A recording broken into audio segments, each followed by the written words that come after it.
चलिए दोस्तों, आप लोग के सामने इतिहास का 5वां पेज नंबर 5 आ चुका है आप लोग के सामने। चलिए ध्यान दीजिएगा और समझने की हम लोग कोशिश करेंगे। ठीक है, तो ध्यान देंगे हम लोग कि क्या कह रहा है। सुतकोददा कालीबंगन एवं लोथल से संधव कालीन घोड़े की अस्थि पंजर मिले हैं। ठीक है, याद रखेंगे। सुतकोददा से कालीबंगन एवं लोथल से, ठीक है, संध्योकालीन घोड़े के अस्थि पंजर मिले हैं। ठीक है, घोड़े का अस्थि पंजर वहां से हम लोग को मिले हैं। तौल की इकाई है वह संभवतः 16 के अनुपात में थी। मैंने तौलने का जो इकाई है वो किस अनुपात में थी? 16 के इकाई में थी। ठीक है, 16 के अनुपात में थी। सैंधव सभ्यता के लोग यातायात के लिए 2 पहियों एवं 4 पहियों वाली बैलगाड़ी या भैंस गाड़ी का उपयोग करते थे।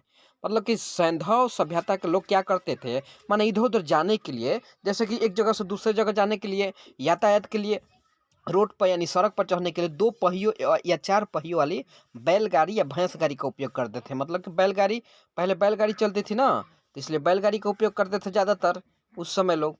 तो वह साक्ष्य हम लोग को मिला है। ठीक है, अब तो बैलगाड़ी खत्म ही हो चुकी है। सिंधु काल में विदेशी व्यापार देखिए, तांबा खेतरी बलूचिस्तान और ओमान से लाया जाता था, माने व्यापार किया जाता था। ये सब चांदी कहाँ कहाँ से लाया जाता था? तो व्यापार किया जाता था अफगानिस्तान से और ईरान से। चांदी जो था अफगानिस्तान से और ईरान से। सोना जो था कर्नाटक, अफगानी और ईरान। टीन जो है अफगानिस्तान और ईरान। गोमेद सौराष्ट्र से। लाजवर्थ मेसोपोटामिया। और सीसा जो था ईरान से। माने सिंधु काल में विदेशी व्यापार होता था, माने व्यापार होता था। ये सब व्यापार करने के वस्तु है ये सब, और आता जाता था, माने आयातित वस्तु थी। ठीक है, चलिए हम लोग आगे की ओर देखते हैं। आगे की ओर देखकर समझते हैं। ठीक है,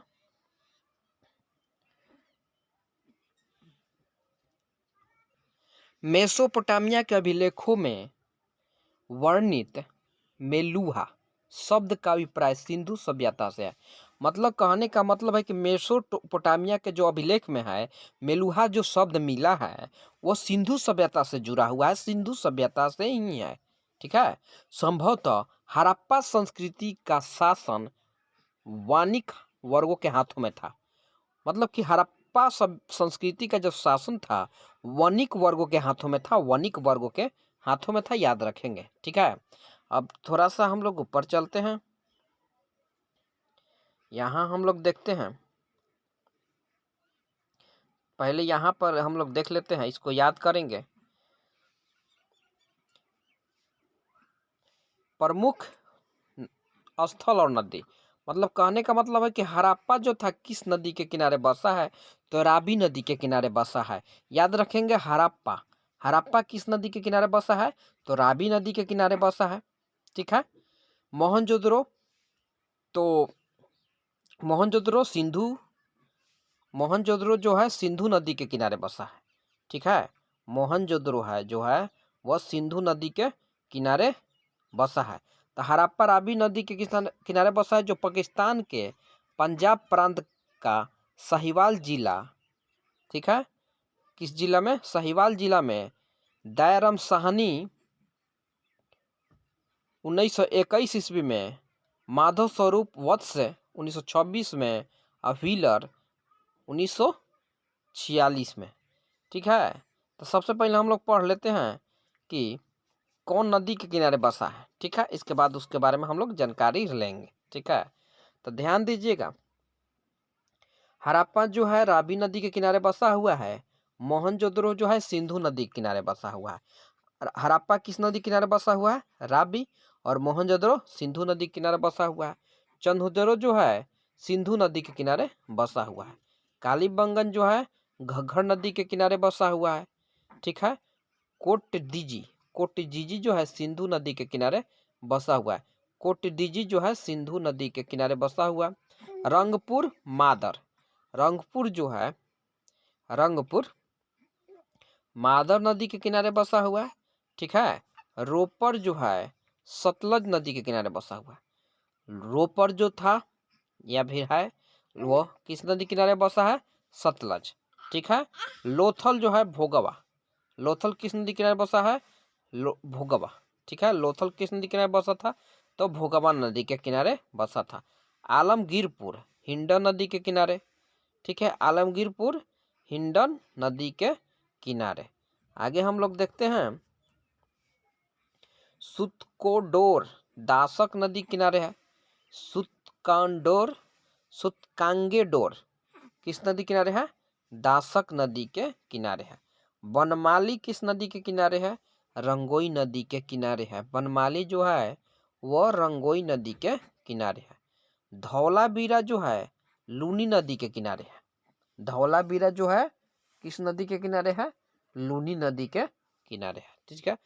सोतकाह जो है सादीकौर, सोतकाह किस नदी के किनारे है? सादीकौर नदी के किनारे है। ठीक है। तो इसको आप लोग खुद से देख लीजिएगा। चलिए दोस्त देखिएगा, हम इसको जो है ये नाम हम लास्ट में आप लोग को बता रहे हैं। ठीक है, समझाएंगे इसके बारे में। ठीक है, चलिए अब आगे देखिएगा। यहाँ से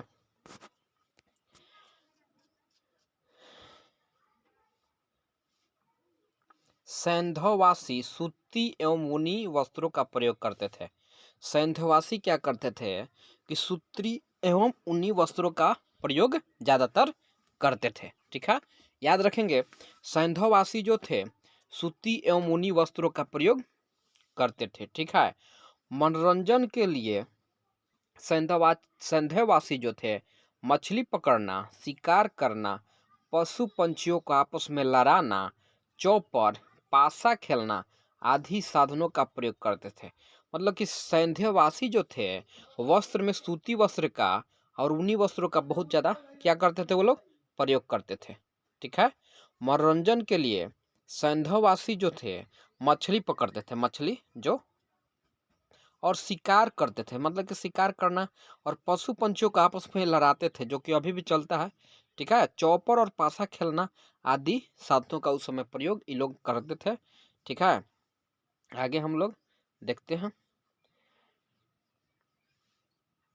सिंधु सभ्यता के लोग काले रंग से डिजाइन किए हुए लाल मिट्टी के बर्तन बनाते थे। सिंधु सभ्यता के लोग क्या करते थे कि काला रंग से डिजाइन करते थे बर्तन को। काला रंग से जो डिजाइन किया हुआ बर्तन जो है लाल मिट्टी मिट्टी के बर्तन बनाते थे। लाल मिट्टी जो होता है उसका वे लोग क्या करते थे? उसका बर्तन बनाते थे। यहाँ के लोग सिंधु सभ्यता के लोग, याद रखेंगे। ठीक है। सिंधु घाटी के लोग तलवार से परिचित नहीं थे। पूछता है कभी कभी कि सिंधु घाटी के लोग किससे परिचित नहीं थे, तो हम लोग मारेंगे तलवार से। ठीक है। तलवार से वो लोग परिचित नहीं थे, मतलब कि तलवार वे लोग नहीं बना पाए थे उस समय, और तलवार के बारे में उन लोग को जानकारी नहीं थी ज़्यादातर। ठीक है। आगे हम लोग देखते हैं कालीबंगन एकमात्र हड़प्पा कालीन स्थल था। कालीबंगन एकमात्र हड़प्पा कालीन स्थल था जिसका निचला शहर समान लोगों के रहने हेतु भी किले से घिरा हुआ था। ठीक है। कालीबंगन का अर्थ है काली चूड़िया। कालीबंगन का जो अर्थ क्या है? काली चूड़िया है।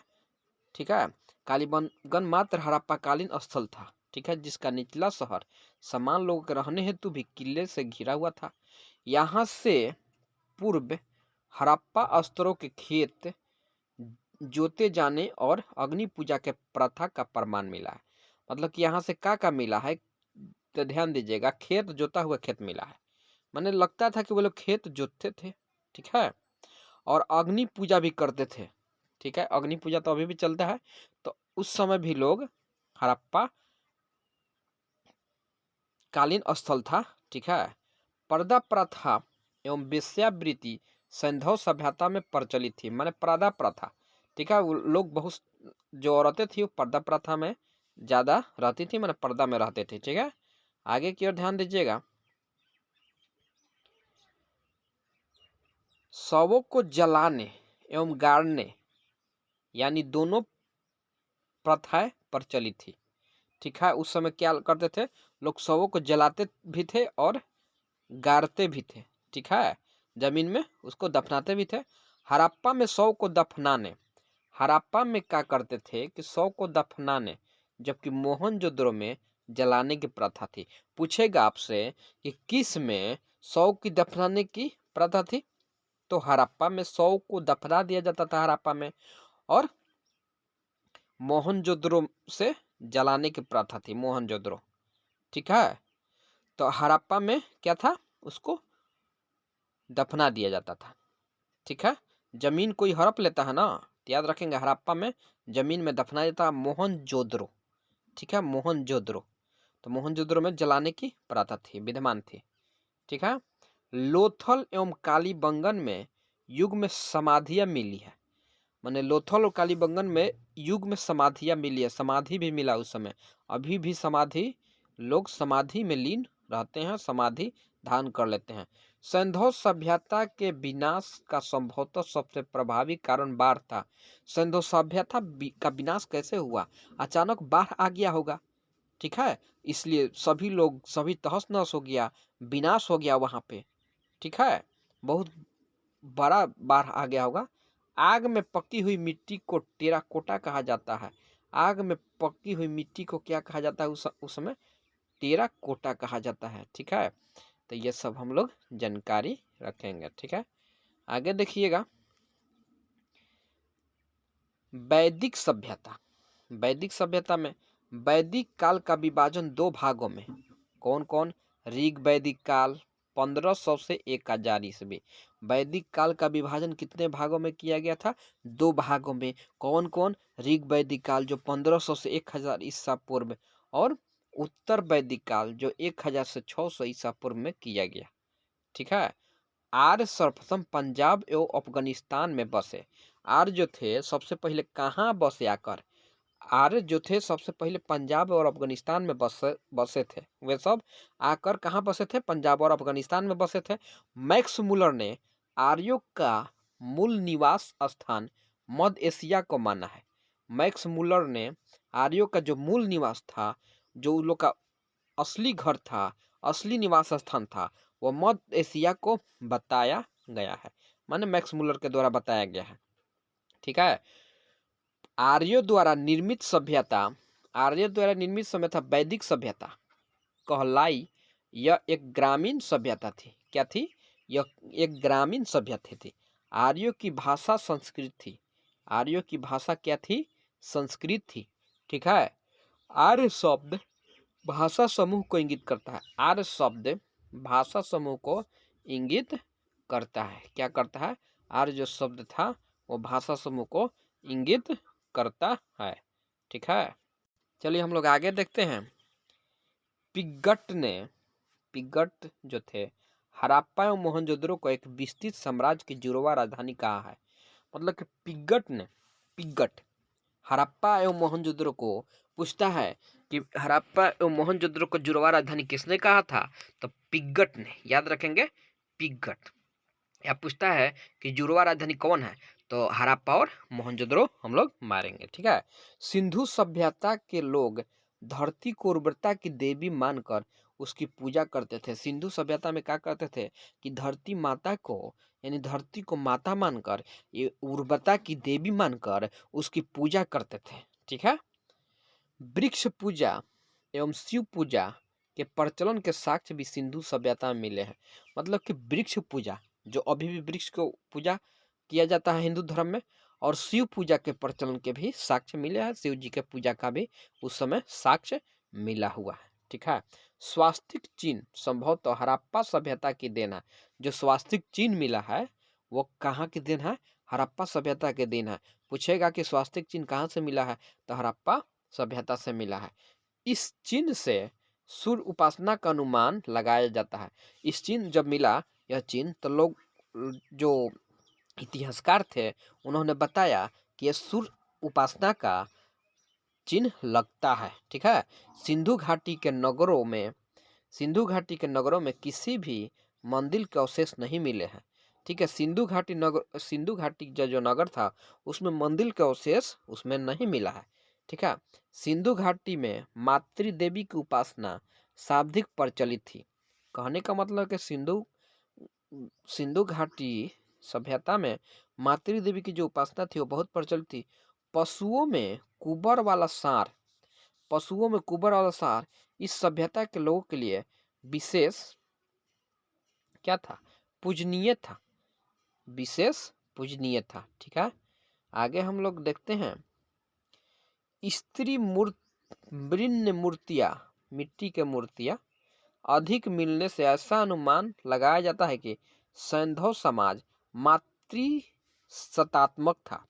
मतलब कि उस समय स्त्री की मूर्तियां बहुत अधिक मात्रा में मिली है, तो उससे लोग अनुमान लगाते हैं कि वो वहाँ पे मातृ सत्तात्मक था, माने औरतों का वहाँ पे बहुत ज़्यादा, मतलब कि क्या कह सकते हैं, जैसे कि घर का मुखिया होती होती होंगी उस समय, तभी ना मातृ सत्तात्मक था। माने माताओं का बात सबसे ज़्यादा सुना जाता था, स्त्रियों का सबसे बात ज़्यादा सुना जाता होगा, इसलिए मातृ सत्तात्मक था। ठीक है, चलिए आगे देखते हैं। आगे हम लोग ध्यान देते हैं आर्यों के प्रशासनिक इकाई आरोही क्रम में इन 5 भागों में बटा था।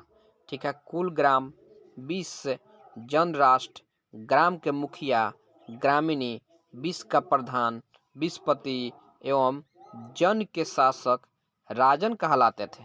क्या कहलाते थे? राजन।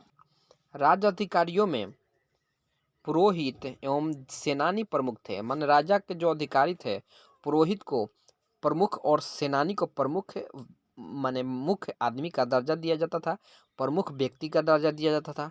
वशिष्ठ रूढ़िवादी एवं विश्वामित्र उदार पुरोहित थे। ठीक है, सूत रत्नकार वो कमादी नामक अधिकारी रत्नी कहे जाते थे। इनकी संख्या राजा के सहित करीब 12 हुआ करती थी। इनकी संख्या कितना हुआ करती थी? राजा के सहित 12 हुआ करती। ठीक ठीक है, आगे हम लोग देखते हैं, ध्यान दीजिएगा। पूरब दुर्गपति एवं स्पष्ट जनता की गतिविधियों को देखने वाले गुप्तचर होते थे। मतलब कि जनता की गतिविधि माने जनता में कौन लोग क्या कर रहे हैं, राजा का कोई बुराई कर रहा है, राजा का कौन अच्छा बात बतिया रहा है, बात बोल रहा है, इसके बारे में जानकारी के लिए गुप्तचर होता था। और कहाँ पे चोरी होने वाला है, इस सब के लिए भी राजा गुप्तचर निर्धारित किया था। ठीक है, वाजपति गोचर भूमि का अधिकारी होता था। वाजपति जो होता था वो गोचर भूमि का अधिकारी होता था। उग्र अपराधियों को पकड़ने का कार्य करता था। उग्र जो था वो अपराधियों को पकड़ने का कार्य करता था। जैसे अभी पुलिस है जो अपराधियों को पकड़ने का काम करती है, उसी तरह उग्र था उस समय जो अपराधियों को पकड़ने का कार्य करता था। ठीक है, वाजपति गोचर भूमि का अधिकारी होता था। ठीक है,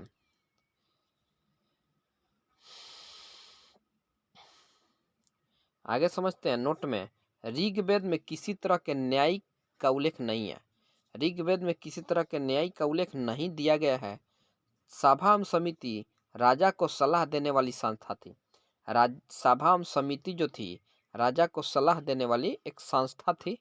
ठीक है, जो राजा को सलाह देती थी, कौन कौन? सभा एवं समिति। सभा श्रेष्ठ एवं सम्राट लोगों की संस्था थी, जबकि समिति सामान्य जनता का प्रतिनिधित्व करते थे। इसके अध्यक्ष को ईशान कहा जाता था। इसके जो अध्यक्ष होता है उसको ईशान कहा जाता था उस समय। स्त्रियां सभा एवं समितियों में भाग ले सकती थी। उस समय स्त्रियां जो थी सभा एवं समितियों में क्या करती थी, उसको भाग लेने का अधिकार था, वे भाग ले सकते थे। युद्ध में कबीले का नेतृत्व राजा करता था। युद्ध में जो कबीला होता है उसका नेतृत्व कौन करता था? राजा करता था। युद्ध के लिए गोविष्ठी शब्द का प्रयोग किया गया है, जिसका अर्थ है गायों की खोज। ठीक है, आगे हम लोग देखते हैं नीचे थोड़ा सा। 10 राज्य युद्ध का उल्लेख ऋग्वेद के 7वें मंडल में है। 10 राज्य युद्ध का उल्लेख किसमें है? ऋग्वेद के 7वें मंडल में मिला है। ठीक है, यह युद्ध परुशनी राबी नदी के तट पर सुदास एवं 10 जनों के बीच लड़ा गया था। ठीक है, सुदास एवं 10 जनों के बीच लड़ा गया था। ठीक है, दशराग युद्ध के नाम से ये जाना जाता है, जो ऋग्वेद में उल्लेख है 7वें मंडल में, जिसमें सुदास विजय हुआ था। ठीक है, जिसमें सुदास क्या हुआ था? जीत गया था। उसका विजय हुआ था। ऋग्वैदिक समाज 4 वर्णों में विभक्त था। ये वर्ण थे ब्राह्मण, क्षत्रिय, वैश्य, शूद्र। ठीक है, यह विभाजन व्यवसाय पर आधारित था। व्यवसाय मतलब कि जो जो काम करता था उसको वो व्यवसाय के आधार पर उसको बांट दिया जाता था। ऋग्वेद के 10वें मंडल में पुरुष सूक्त में चतुर्ण वर्णों का उल्लेख मिलता है। ठीक है, क्या मिलता है? चतुर्ण वर्णों का उल्लेख मिलता है। किसमें? पुरुष सूक्त में। ठीक है, चलिए। उपनिषदों की संख्या कितना है? 108। याद रखेंगे, उपनिषदों की संख्या कितना? 108। महापुराणों की संख्या कितना है? 18। महापुराणों की संख्या 18 और वेदांग की संख्या 6 है। याद रखेंगे, वेदांग की संख्या कितना है? 6 है। वेद पूछेगा तो क्या बताएंगे? वेद कितना है? ये तो आप लोग को मालूम है, पहले पढ़ाया जा चुका है। और उपनिषदों की संख्या 108 याद रखेंगे। महापुराणों की संख्या 18 और वेदांग की संख्या 6। ठीक है, तो ये बात हम लोग याद रखें। चलिए, जो छूटा है उसको हम लोग देख ले रहे हैं। इधर ये छूटा है। ठीक है, यहाँ पर ध्यान दीजिएगा। दिशा उत्तर वैदिक शब्द और राजा का नाम। ठीक है, पूरब में प्राची, प्राची शब्द यानी सम्राट को कहा जाता था। पश्चिम में प्रताची कहा जाता था सौराष्ट्र को। उत्तर में उदिति, विराट। मध्य में राजा। दक्षिण में भोज। ठीक है, दक्षिण में भोज। ठीक है, तो इतना हम लोग जानकारी रखेंगे। चलिए आगे हम लोग देखते हैं। चलिए दोस्त, इसमें हम लोग देखते हैं कि थोड़ा सा हड़प्पा जो था रावी नदी किनारे बसा हुआ है और कहाँ स्थित है? पाकिस्तान के पंजाब प्रांत का साहिवाल जिला। ठीक है, और ये दिया हुआ है कि हड़प्पा सभ्यता की खोज किसने किया था? तो दयाराम साहनी ने किया था। कब किया था? तो 1921 ईस्वी में। ठीक है, मोहनजोदड़ो की खोज किसने किया था? मोहनजोदड़ो सिंधु नदी किनारे स्थित है और मोहनजोदड़ो की खोज पाकिस्तान के सिंध प्रांत का लड़काना जिला राखालदास बनर्जी कब किए थे? 1922 में। ठीक है, चंदुदरो की खोज सैंधवासी सिंध प्रांत में स्थित है। ठीक है, और ये पाकिस्तान में है, नवाब शाह अली जिला में है। ठीक है, और कालीबंगन कहाँ है? तो राजस्थान का हनुमानगढ़ जिला में है। कालीबंगन जो है राजस्थान के हनुमानगढ़ जिला में स्थित है। ठीक है, कोटडीजी कहाँ है? तो कोटडीजी सिंध प्रांत का खैरपुर स्थान पे है, खैरपुर स्थान पे। और रंगपुर कहाँ है? तो गुजरात के कठिवार जिला में, गुजरात के कठिवार जिला में रंगपुर है। ठीक है, रोपड़ तो सतलज नदी किनारे पंजाब का रोपड़ जिला में है। रोपड़ जो है पंजाब का रोपड़ जिला में है। ठीक है, लोथल जो है कहाँ है? तो गुजरात के अहमदाबाद जिला में है। ठीक है, गुजरात का अहमदाबाद।